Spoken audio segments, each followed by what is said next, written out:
രോഹിത്തേട്ട, ഇപ്പോൾ നീറ്റ് ക്രമക്കേടുമായി ബന്ധപ്പെട്ട് CJP വലിയ രീതിയിലുള്ള സമരവുമായി ബന്ധപ്പെട്ട് രാജ്യ തലസ്ഥാനത്ത് മുന്നോട്ട് പോയിക്കൊണ്ടിരിക്കുകയാണ്. ജന്തർ മന്ദറിൽ ഉൾപ്പെടെ 22 ദിവസം പിന്നിട്ട അവരുടെ ഒരു സമരമുണ്ട്. സോനം വാങ്ചുക് ഉൾപ്പെടെ അതിന് ഐക്യദാർഢ്യം പ്രഖ്യാപിച്ചുകൊണ്ട് മുന്നോട്ട് വരുന്ന ഒരു സ്ഥിതിയുണ്ടായി. കഴിഞ്ഞ ദിവസങ്ങളിൽ ഉൾപ്പെടെ നമ്മൾ അവിടെ നിന്ന് കണ്ട വാർത്ത, രാജ്യത്തെ പല ഭാഗങ്ങളിൽ നിന്ന് നിരവധി യുവാക്കളും വിദ്യാർത്ഥികളും ജന്തർ മന്ദറിലേക്ക് കൂട്ടത്തോടെ ചെല്ലുന്നൊരു കാര്യമുണ്ടായിരുന്നു. യഥാർത്ഥത്തിൽ എല്ലാ വിദ്യാർത്ഥികൾക്കും യുവാക്കൾക്കും ഈ വിഷയത്തെപ്പറ്റി ധാരണയുള്ളവരാണോ? ധാരണയുള്ളവരല്ല എന്നുള്ളത് കൃത്യമായി സോഷ്യൽ മീഡിയ പേജുകളും ദേശീയ മാധ്യമങ്ങളും വീക്ഷിക്കുന്നവർക്ക് കൃത്യമായി അറിയാം. കഴിഞ്ഞ വർഷം തന്നെ റിപ്പോർട്ടർ TVയുടെ പ്രതിനിധികൾ കേരളത്തിൽ നിന്ന് എത്തിയിട്ടുള്ള, മലപ്പുറത്ത് നിന്ന് എത്തിയിട്ടുള്ള കുട്ടികളോട് എന്താണ് യഥാർത്ഥ വിഷയമെന്ന് ചോദിക്കുമ്പോൾ അവർക്ക് നീറ്റ് പേപ്പർ ചോർച്ച ഇത് മാത്രമേ അറിയുള്ളൂ. അതിനു മുമ്പ് നമ്മൾ കണ്ടതാണ് പല മോഡി മീഡിയ ഒരുപാട് അവിടെ ഈ സമരത്തെ പൊളിക്കാൻ വേണ്ടി വർക്ക് ചെയ്യുന്നുണ്ട് എന്നുള്ളത് നമുക്ക് എല്ലാവർക്കും അറിയാവുന്നതാണ്. ഇപ്പോൾ ജനൻ TVയുടെ പ്രതിനിധികളൊക്കെ ചെന്നപ്പോൾ മോഡി മീഡിയ എന്ന് പറഞ്ഞ് കൂകി വിടുന്ന കാഴ്ചകളൊക്കെ, അതെ, അതൊക്കെ നമ്മൾ കണ്ടതാണ്. അപ്പോൾ സ്വാഭാവികമായും ഇവർ പലരോടും ചോദിക്കുമ്പോൾ ചിലരുണ്ടല്ലോ, അറിവില്ലാത്ത ആളുകളെ തെരഞ്ഞു പിടിച്ച് ചോദ്യങ്ങൾ ചോദിക്കും. അവിടെ ചോദ്യങ്ങൾ ചോദിക്കുമ്പോൾ നീറ്റ് പരീക്ഷ ചോദ്യപേപ്പർ ചോർന്നു, എന്ന് ചോർന്നു അറിയില്ല, എങ്ങനെയാണ് ചോർന്നത് അറിയില്ല, ആരാണ് ചോദിച്ചത് അറിയില്ല. പക്ഷേ ഇതൊരു ട്രെൻഡായി മാറുകയാണ്. അതായത് ജന്തർ മന്ദിറിൽ ഒരു വലിയ സമരം നടക്കുന്നു.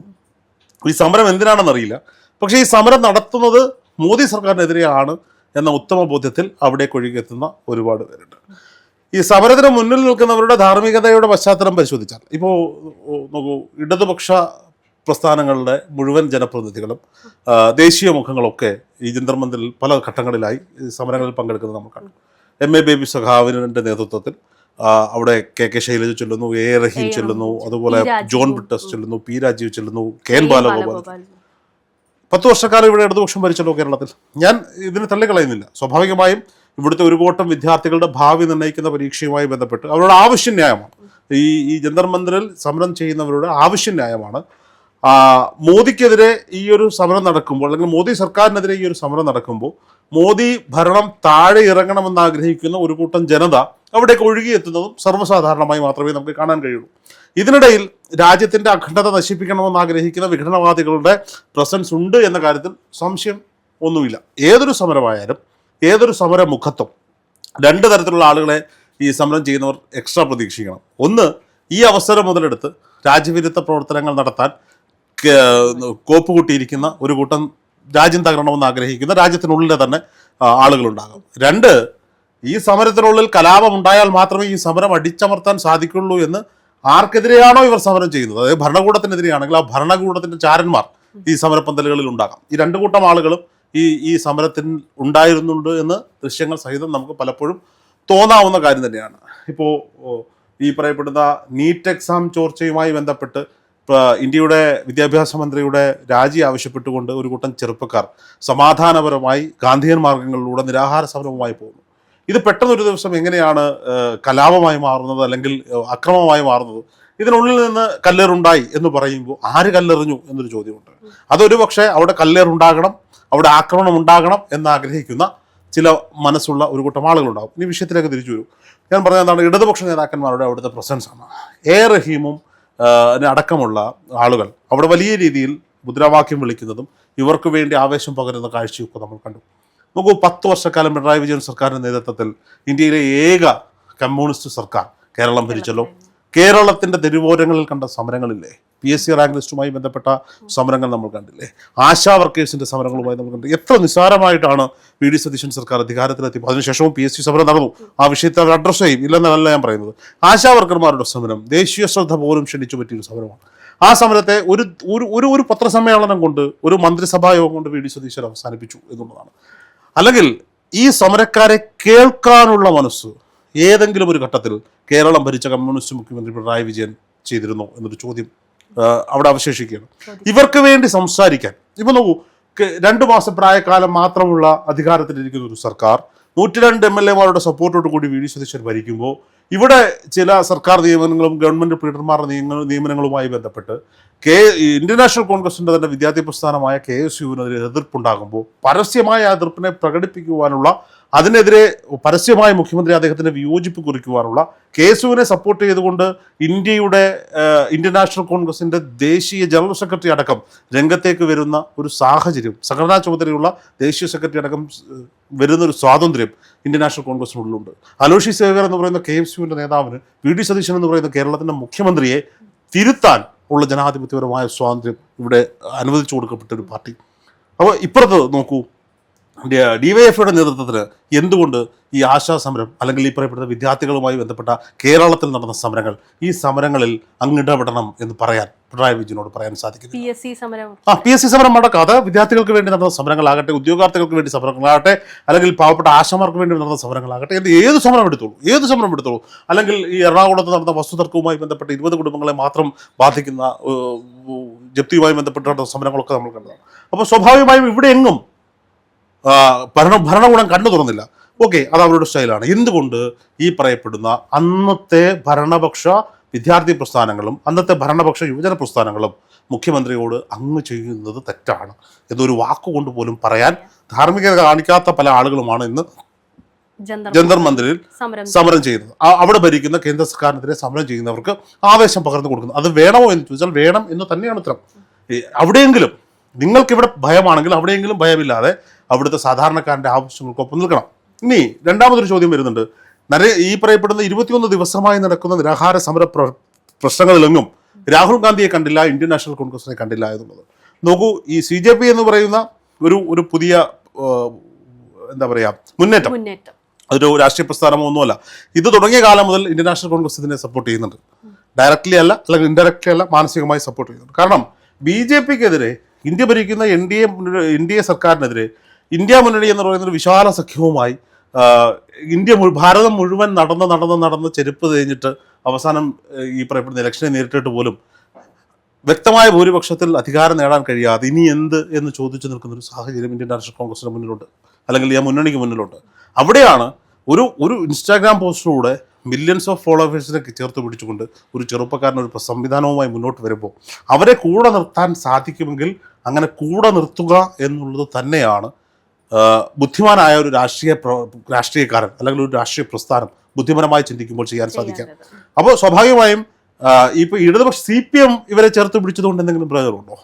ഇതിൻ്റെ ആഫ്റ്റർ എഫക്റ്റ് എന്താണ്? ഇവരെ ചേർത്ത് പിടിച്ചാലും ഇവർക്കൊരു മൂന്നാം മുന്നണിയൊന്നും ഉണ്ടാക്കാനുള്ള സാഹചര്യം ഇന്നില്ല. CPM-ഉം കൊണ്ടുവന്ന് കോൺഗ്രസിൻ്റെ തൊഴുത്തിൽ കെട്ടിയേ സാധിക്കുള്ളൂ. പക്ഷേ 21 ദിവസം രാഹുൽ ഗാന്ധിയോ ഇന്ത്യൻ നാഷണൽ കോൺഗ്രസോ ഈ വിഷയത്തിൻ്റെ സമരമുഖങ്ങളിലേക്ക് വരാതിരുന്നതിൻ്റെ കാരണം വളരെ സമാധാനപരമായി നടക്കുന്ന ഒരു സമരമാണ്, നിരാഹാര സമരമാണ്.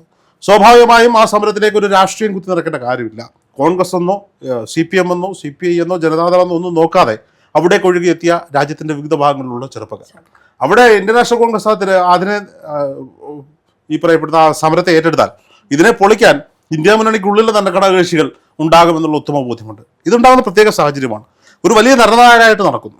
പാർലമെന്റ് മാർച്ചുമായി ബന്ധപ്പെട്ട് ഈ ഡൽഹി പോലീസും അത്ര സൈനിക വിഭാഗങ്ങളും ചേർത്ത് ഈ രാജ്യത്തിൻ്റെ വിവിധ കോണുകളിൽ നിന്ന് എത്തിയ വിദ്യാർത്ഥികൾക്ക് ഐക്യദാർഢ്യം പ്രഖ്യാപിച്ചെത്തിയ ആക്ടിവിസ്റ്റുകളെയും ഈ പിക്നിക്കുകൾ പലവിധമുണ്ട്. ഇത് പ്രൊട്ടസ്റ്റ് പിക്നിക്കിന് എത്തിയിരിക്കുന്ന ഒരു കൂട്ടം ആളുകളുണ്ട്. കേരളത്തിൽ നിന്ന് പല ആളുകളും ഇപ്പോൾ അതിന് വേണ്ടിയിട്ടാണ് പോകുന്നത്. പല ആളുകളും ചോദിക്കുന്നത് ഡൽഹി പോകുന്നില്ലേ, എന്താണ് അവിടെ സമരമൊക്കെ നടക്കല്ലേ, കണ്ടൂടെ? ഇതൊരു ആഘോഷം പോലെയാണ്. അവിടെ നല്ല ഫുഡ് കിട്ടുന്നുണ്ട്, കിടക്കാൻ 2 ഫോട്ടോ എടുക്കാം, 4 റീലിടാം, ഇതിനു വേണ്ടി പോകുന്ന ഒരുപാട് പേരുണ്ട്. അപ്പോൾ ഇവിടെ വലിയ ആക്രമണം നടക്കുന്നു. സ്വാഭാവികമായും രക്തകലുഷിതമായ ഒരു സമര രീതികളിലേക്ക് പോകുമ്പോൾ, ഇന്ത്യയുടെ ഭാവി വാഗ്ദാനങ്ങളെ തല്ലി തകർക്കുമ്പോൾ, അവരെ മണിക്കൂറുകളോളം ബസ്സുകൾക്കുള്ളിൽ പുരുവെയിലത്ത് പൂട്ടിയിടുമ്പോൾ, രക്തമാർന്നൊലിക്കുന്നവരെ ആശുപത്രിയിൽ എത്തിക്കാതിരിക്കുമ്പോൾ ഇന്ത്യയുടെ പ്രതിപക്ഷ നേതാവ് എന്ന നിലയിൽ പ്രതിപക്ഷ കളത്തിലിറങ്ങുക എന്നത് കൃത്യമായ തീരുമാനമായിരുന്നു എന്നുള്ളതാണ്. അവിടെ പ്രതിപക്ഷം കാര്യക്ഷമമായി ഇടപെടുന്ന ഒരു സാഹചര്യം വരുമ്പോഴാണ് രാഹുൽ ഗാന്ധിയുടെ ഇടപെടൽ ഉണ്ടാകുന്നത്. ഇവരുടെ പല നേതാക്കന്മാരെയും ഡൽഹിയിലേക്ക് വിളിച്ചു വരുത്തിയത് ദേശീയ അധ്യക്ഷൻ്റെ ബർത്ത്ഡേ പാർട്ടിക്ക് കേക്ക് മുറിക്കാൻ വരാൻ പറഞ്ഞിട്ടാണ്. VD സതീശനൊക്കെ വന്നിട്ട് അവിടെ ഇരുന്നത് ഞാനെന്തിനാണ് ഇവിടെ വന്നിരിക്കുന്നത് എന്ന മുഖഭാവത്തോടു കൂടിയാണ് അദ്ദേഹം വന്നിരുന്നത്. അവസാനം സമരത്തിൻ്റെ അവസാന നിമിഷം വരെയും നമ്മളൊക്കെ പ്രതീക്ഷിക്കുന്നത് എന്താണ്? രാഹുൽ ഗാന്ധിയും പ്രിയങ്ക ഗാന്ധിയും ഹൈലി സെക്യൂരിറ്റി കൊടുത്തിട്ടുള്ള മിക്സഡ് കാറ്റഗറി പ്രൊട്ടക്ഷനിലിരിക്കുന്ന മനുഷ്യരാണ്. അവരെ ഒരു 10 വണ്ടിയുടെ അകമ്പടിയോടുകൂടി തോക്കേന്തിയ തോക്കുധാരികളുടെ അകമ്പടിയോടുകൂടി അല്ലാതെ നമ്മൾ എങ്ങും പ്രതീക്ഷിച്ചിട്ടില്ല. അവിടെ ആ മനുഷ്യൻ അവസാന നിമിഷം വരെ കുത്തിയിരിക്കുകയാണ് അവർ രണ്ടുപേരും. അവർക്ക് വേണമെങ്കിൽ ഈ സമരത്തിനൊന്ന് തിരികൊളുത്തിട്ട് ഇന്നലെ തിരുവനന്തപുരത്ത് രാജീവ് ചന്ദ്രശേഖർ അദ്ദേഹത്തിന് രണ്ടുള്ളിൽ വെള്ളം വീണപ്പോൾ ഓടി മാറി നിന്ന് ഡയലോഗ് അടിച്ചതുപോലെ അവർക്ക് വേണമെങ്കിൽ മാറി നിൽക്കാമായിരുന്നു. അവസാനം പോലീസ് അറസ്റ്റ് ചെയ്ത് നീക്കുന്നത് വരെ അവരവിടെ കുത്തിയിരുന്നു എന്നുള്ളത്. എനിക്കൊന്ന് പ്രിയങ്ക ഗാന്ധിയുടെയൊക്കെ ജീവിതത്തിൽ ആദ്യമായിട്ടാകാം ഇത്തരം ശരീരം അലഞ്ഞുകൊണ്ട് ഒരു സമരത്തിൽ പങ്കെടുക്കുന്നത് എന്നുള്ളതാണ്. അപ്പോൾ പല എം പിമാർ ഇപ്പം കേരളത്തിൽ നിന്നുള്ള എം പി കൊടിക്കുന്നിൽ സുരേഷ്, അദ്ദേഹം 32 വർഷക്കാലം ഡൽഹി പാർലമെന്റിൽ എം പി ആയിരുന്ന ആളാണ്. നരേന്ദ്രമോദിയെക്കാളും ഭരണപക്ഷത്തും പ്രതിപക്ഷത്തും ഇരിക്കുന്ന എം പിമാരിൽ ഏറ്റവും സീനിയർ മോസ്റ്റ് ആയിട്ടുള്ള മനുഷ്യനാണ്. അയാളെയൊക്കെ അവിടെ നിന്ന് അറസ്റ്റ് ചെയ്ത് 40 കിലോമീറ്റർ അപ്പുറത്തുള്ള പോലീസ് സ്റ്റേഷനിൽ ഒരു ദിവസം മുഴുവൻ കരുതൽ തടങ്കിൽ വെച്ചിരുന്നു എന്നുള്ളതാണ്. അപ്പം സ്വാഭാവികമായും അവിടെ പ്രതിപക്ഷം ഇടപെടേണ്ടുന്ന ഒരു സാഹചര്യം ഉണ്ടാകുന്നു. അവർ കാര്യക്ഷമമായി ഇടപെടുന്നു. സമരത്തിന് മറ്റൊരു മാനം ലഭിക്കുകയാണ്. ഇനി ഇന്ത്യൻ നാഷണൽ കോൺഗ്രസ് ആയാലും CPM എന്ന് പറയുന്ന രാഷ്ട്രീയ പ്രസ്ഥാനമായാലും ഇവർ ശ്രദ്ധിക്കേണ്ടത്, നിങ്ങൾ ഈ പരസ്പരമുള്ള ചെളിവാരി എറിയലുകൾ പ്രത്യേകിച്ച് കേരളം പോലെയുള്ള സംസ്ഥാനങ്ങളിലെങ്കിലും അവസാനിപ്പിക്കണം. പല നേതാക്കന്മാർ ഇപ്പോൾ രാഹുൽ ഗാന്ധിയുടെ അറസ്റ്റിനെ പിണറായി വിജയൻ അടക്കം ശക്തമായി പ്രതിഷേധിച്ചിരുന്നു. പക്ഷേ ഇന്ന് ഇന്ത്യ മഹാരാജ്യത്ത് ഒരു സംസ്ഥാനത്ത് പോലും CPM ഭരിക്കുന്നില്ല, കമ്മ്യൂണിസ്റ്റ് പ്രസ്ഥാനങ്ങളൊന്നും ഭരിക്കുന്നില്ല എന്നതിനേക്കാൾ അപ്പുറത്തേക്ക് ഒരേ ഒരു സംസ്ഥാനത്താണ് CPM ഒരു പ്രതിപക്ഷ നേതാവുള്ളത്. ആ പ്രതിപക്ഷ നേതാവ് എന്തുകൊണ്ട് ഈ സമരമുഖത്തേക്ക് എത്തിയില്ല എന്നൊരു ചോദ്യം കൂടി നമുക്ക് വേണമെങ്കിൽ ചോദിക്കാവുന്നതാണ്. പക്ഷെ ഇവർ പരസ്പരം ചെളിവാരി എറിയാതെ ഈ കിട്ടിയിരിക്കുന്ന ഒരു അവസരം രാജ്യത്തിൻ്റെ യുവാക്കൾ ഒന്നടങ്കം അവർക്ക് നീറ്റ് എക്സാമിനെ കുറിച്ചോ എന്താണ് നീറ്റ് എക്സാം എന്നോ ഇതെങ്ങനെ നടക്കുന്നുവെന്നോ എങ്ങനെ ചോദ്യപേപ്പർ ചോർന്നുവെന്നോ എന്താണ് വിഷയങ്ങളൊന്നോ അറിയാതെ ഈ സമരം നടക്കുന്നത് നരേന്ദ്രമോദിക്കെതിരെയാണ്, അല്ലെങ്കിൽ ഇവിടെ രാജ്യം ഭരിക്കുന്ന NDA സർക്കാരിനെതിരെയാണ്. അതുകൊണ്ട് ഇതിന്റെ ഭാഗമാവുക എന്നത് ഞങ്ങളുടെ ഉത്തരവാദിത്തമാണ് എന്ന് ചിന്തിച്ച് ചെന്നിരിക്കുന്ന ഒരു കൂട്ടം ചെറുപ്പക്കാർ. അതിൽ ഈ പറയുന്ന പോലെ സോഷ്യൽ മീഡിയ ട്രെൻഡുകൾ ഫോളോ ചെയ്യുന്നത് ഒരു പ്രധാന ഉണ്ട്. രണ്ടാമതൊരു കൂട്ടം ആളുകളുണ്ട്, അവിടെ എന്തോ ഒരു വലിയ സമരം നടക്കുന്നു, അതിനൊരു ഐക്യദാർഢ്യമെങ്കിലും പ്രഖ്യാപിച്ചില്ലെങ്കിൽ ഞാൻ എന്തോ താഴ്ന്ന ആളായി പോകും എന്ന് ചിന്തിച്ചുകൊണ്ട് ഇതിന് ഐക്യദാർഢ്യവുമായി വരുന്ന ഒരു കൂട്ടം ആളുകൾ. ഇവരെയൊക്കെ നമുക്ക് കാണാൻ സാധിക്കും. അപ്പോൾ ഇവരെ എല്ലാവരെയും കൂടി ചേർത്ത് പിടിച്ചുകൊണ്ട് ഒരു സമരമുഖം ഓപ്പണാക്കി വെച്ചാൽ ഒരു പക്ഷേ നരേന്ദ്രമോദി രാജിവെച്ച് പോകുമെന്നോ ഈ സർക്കാർ താഴെ വീഴുമെന്നോ ഒന്നും ഞാൻ ചിന്തിക്കുന്നില്ല. കാരണം അവർ അത്രത്തോളം ഭൂരിപക്ഷത്തിൽ ഭരിക്കുന്നവരാണ്. ഇവിടെ ഇരിക്കുന്ന ടീമിനേക്കാൾ നന്നായി ഇത്തരം സാഹചര്യങ്ങളെ ഫേസ് ചെയ്യാൻ കെൽപ്പും കപ്പാസിറ്റിയുമുള്ള രാഷ്ട്രീയ പ്രസ്ഥാനമാണ് BJP എന്ന് പറയുന്നത്. അവരുടെ സാമ്പത്തിക അടിത്തറയായാലും മറ്റു സാഹചര്യങ്ങളായാലും. പക്ഷേ നാളെയുടെ കാലങ്ങളിൽ കന്യാകുമാരിയിൽ നിന്ന് അങ്ങ് കാശ്മീരിലേക്ക് ഭാരത് ജോഡോ യാത്രയുമായി രാഹുൽ ഗാന്ധി നടന്നപ്പോൾ എല്ലാവരും ചോദിച്ചു ഇയാൾക്ക് ഭ്രാന്താണ്, ഇയാൾ അതിനൊക്കെ നടക്കുക. പക്ഷെ അതിന്റെ റിസൾട്ട് അടുത്ത തെരഞ്ഞെടുപ്പിൽ കണ്ടുവെങ്കിൽ ഇപ്പോൾ ഇവിടുത്തെ യൂത്തിനൊപ്പം നിന്നാൽ അതിന്റെ റിസൾട്ട് വരും കാലങ്ങളിൽ നടക്കുന്ന തിരഞ്ഞെടുപ്പുകളിൽ ഉണ്ടാകുമെന്ന കാര്യത്തിൽ സംശയമേതും വേണം.